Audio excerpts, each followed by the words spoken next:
La novena muestra audiovisual aragonesa Proyecta Aragón ya está en marcha. Esta mañana se ha presentado la programación prevista hasta final de año, que esta edición llega con la novedad de su extensión en el tiempo. Hemos cambiado el formato. En vez de juntar en unas pocas semanas toda la programación, vamos a hacer un programa que abarcará todo el año. Es decir, vamos a tener una presentación de Proyecta Aragón al mes, con comienzo en este mismo mes de septiembre.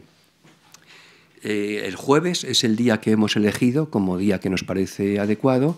La muestra arrancará esta tarde en las salas de Aragonia con el preestreno del documental El hombre que quiso ser segundo, del director Ramón Alós, que rinde tributo a la vida del aragonés Segundo de Chomón. Pero creemos que es un documento muy interesante y muy valioso para hacer este doble homenaje que estamos haciendo a dos pioneros, dos nombres del cine con mayúsculas que son de aquí, pero que son internacionales, que son Chomón y Buñuel.